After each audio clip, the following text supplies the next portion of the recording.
So anyway, I keep hearing that the Angel Reese, Asia Wilson supporters they are the ones with the motion. They're moving the needle. You hear the noise, right? Women's basketball is exploding, viewership is shattering records, and suddenly everyone has an opinion. But amidst all the chatter, one question keeps bubbling up. Who's really driving this train?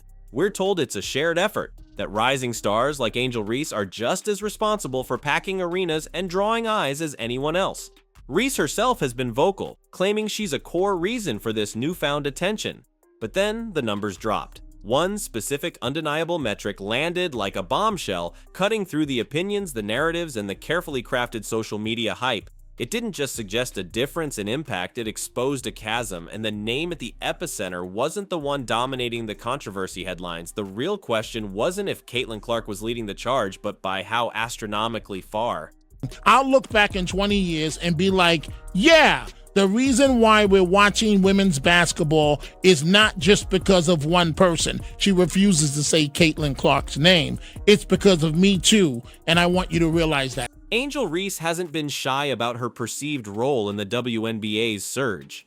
She's stated publicly, without ever uttering Caitlin Clark's name, I'll look back in 20 years and be like, yeah, the reason why we're watching women's basketball is not just because of one person, it's because of Me Too. Her supporters echo this sentiment, painting her as a cultural icon, a magnetic force equally responsible for the league's skyrocketing popularity.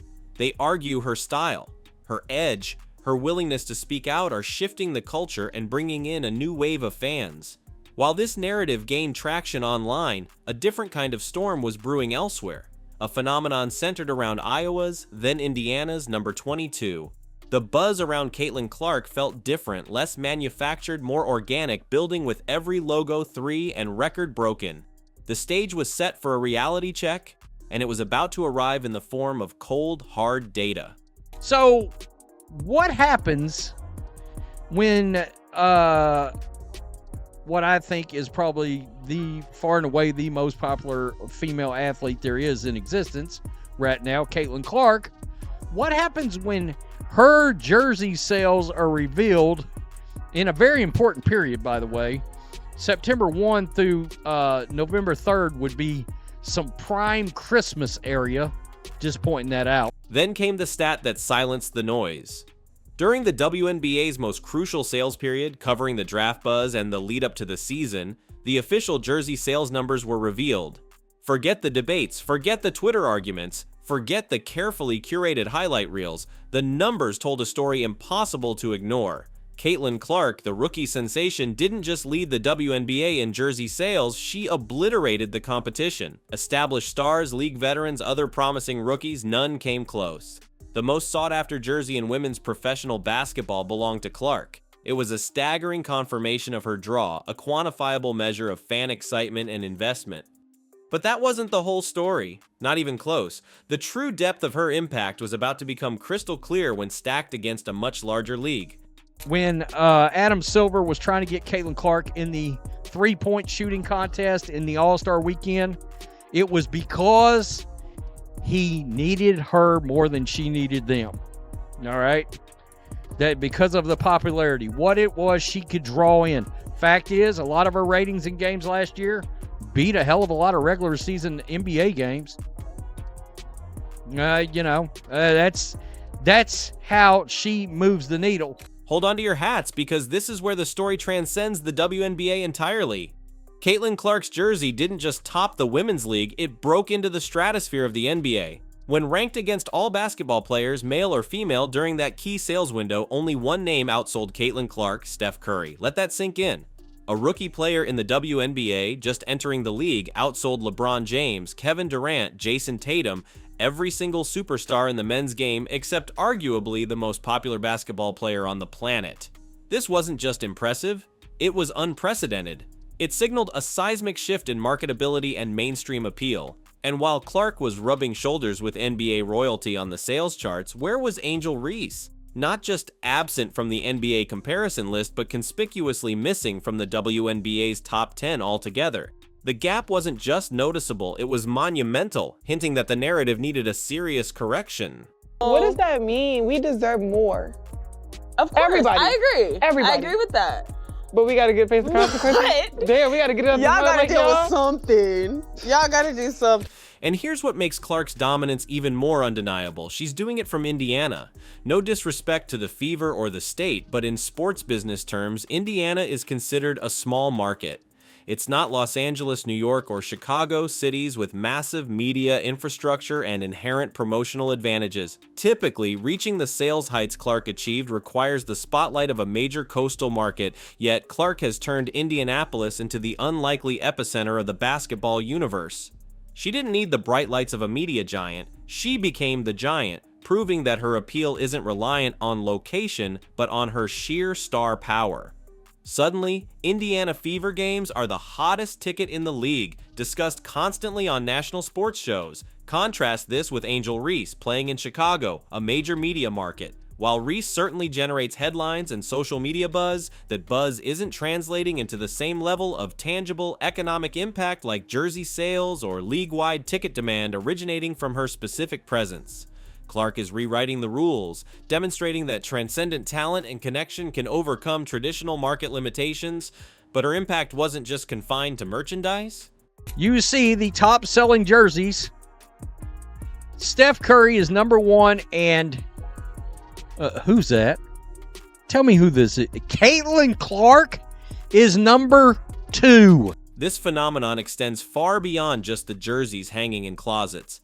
The Clark effect is a multi-pronged assault on previous WNBA metrics. Viewership numbers for games featuring Caitlin Clark haven't just boosted the WNBA, they've reportedly surpassed ratings for some regular season NBA games. That's not just growth, that's league-altering attention. Ticket prices on the secondary market for Fever games, both home and away, have skyrocketed, sometimes reaching levels previously unheard of for women's basketball. Arenas that might have had empty seats are now reporting sellouts or near capacity when Clark comes to town. And then there are the endorsements. Clark secured deals with giants like Nike, Gatorade, State Farm, Wilson, and Panini before even playing a professional game. She's not just appearing in commercials, she is the campaign. While Reese also boasts impressive NIL deals and growing endorsements, the sheer scale and mainstream penetration of Clark's portfolio place her in a different commercial orbit entirely. It paints a picture of an athlete whose impact is felt across every measurable business aspect of the sport, challenging any notion of shared top billing. Sorry, young lady. Nobody knows who you are. Nobody would be watching the WNBA additionally for you. This is all about Caitlin Clark. Caitlin Clark is bringing the money to the game, the planes to the game, the TV viewership. The WNBA is on fire because of Caitlin Clark. This stark contrast and measurable impact brings us to the pervasive narrative of a rivalry between Clark and Reese. While competition is natural, this specific rivalry often feels fueled more by media narratives and Reese's own commentary than by an actual on-court battle for supremacy.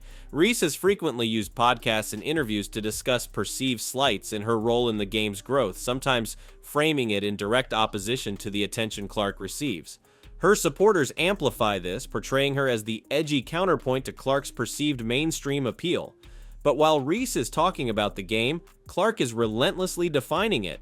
During her NCAA career, Clark broke an estimated 40 records. As a rookie, she's continued that trend, shattering expectations and rookie records, including an incredible double-double streak.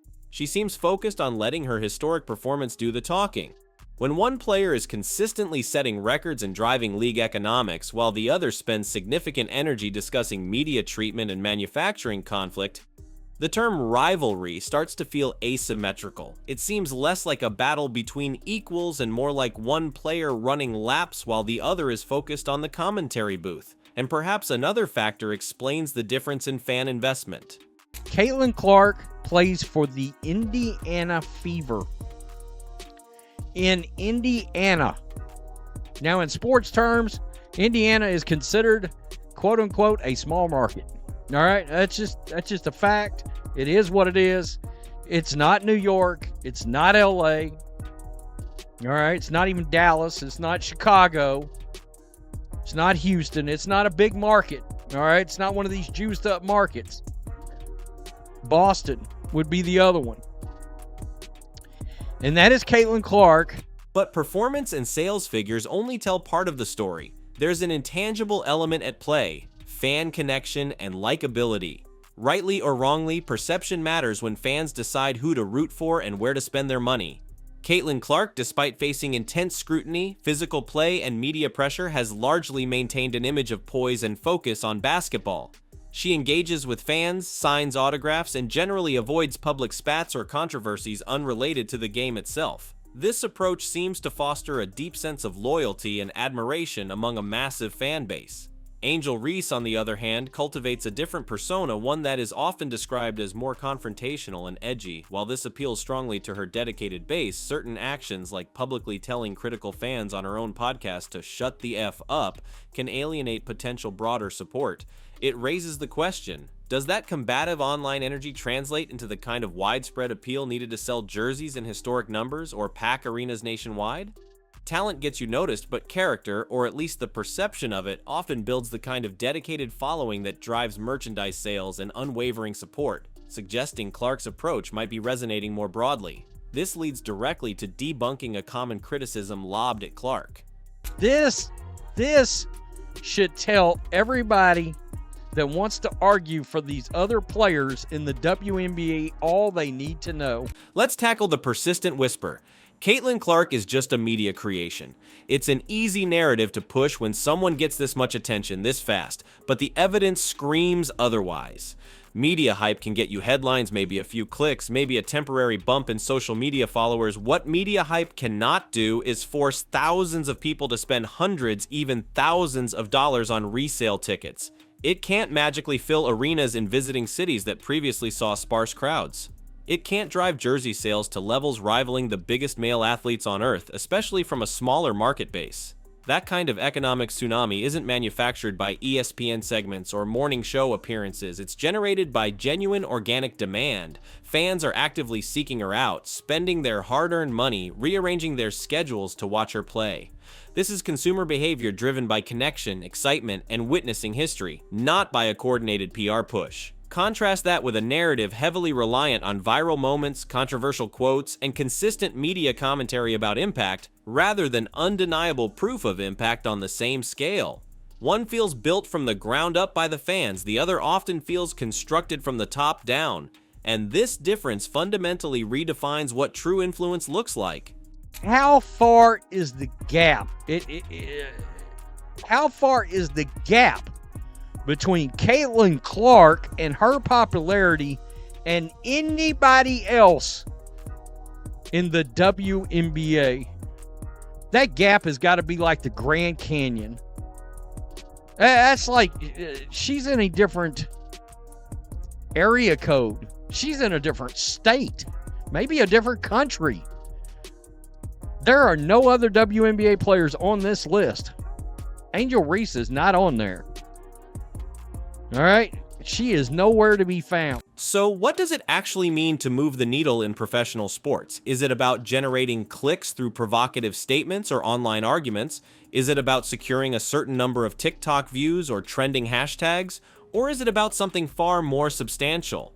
If we look at Caitlin Clark, the definition becomes clear. Moving the needle means turning WNBA games into must-see TV, pulling in ratings that challenge established men's leagues. It means causing ticket prices to triple and forcing teams to move games to larger venues just to accommodate the demand she creates. It means becoming the second highest jersey seller across all of basketball, breathing life into league merchandise revenue. It means attracting blue-chip sponsors and putting the league on mainstream news cycles consistently.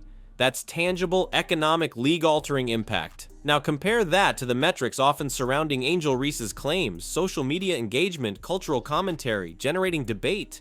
While those things have value in building a personal brand, do they fundamentally change the financial health and overall visibility of the WNBA in the same way?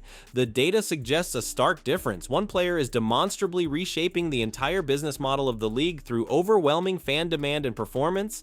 The other is building a strong personal brand that, while popular, hasn't yet shown the same power to lift the entire league economically. It forces us to ask, are we measuring noise or are we measuring real transformative growth? So refreshing to see some shots actually make it refreshing! Oh no! That's Angel Reese's music!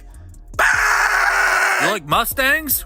Your favorite player is Lawal Dang? Oh, you said bang! All right, back to business. Slam bag work, Brittany Griner. You said you rang? Bang! Somebody said she's got the coordination skills of a baby giraffe. I don't know what baby giraffes did to receive that kind of slander, but I won't stand for it. Bang! The WNBA is back in little over a month. Friendly reminder, we're not watching because of one person. We're watching because of her too! So when the dust settles and the shouting fades, what are we left with? The narrative that Angel Reese and Caitlin Clark are equals in driving the WNBA's current boom simply doesn't hold up against the evidence. The jersey sales aren't just a single data point, they're a symbol, a reflection of a much larger reality confirmed by viewership records, ticket demand, endorsement power, small market dominance, and the sheer organic force of her popularity. Caitlin Clark isn't just part of the story, she is the story. Her arrival hasn't just boosted the league, it has fundamentally altered its trajectory and economic potential. This isn't about diminishing Angel Reese's talent or her own growing fan base. It's about acknowledging the sheer scale and unprecedented nature of the Clark effect. You can't manufacture this kind of impact through social media clout or bold declarations alone. It's earned through generational talent, relentless performance, and a connection with fans that translates into tangible, record-shattering results. The numbers don't lie. They paint a clear picture of one player who isn't just moving the needle, but breaking the DMN machine. True influence isn't just claimed, it's proven, game after game, sale after sale, ticket after ticket, and right now Caitlin Clark is providing all the proof the world needs.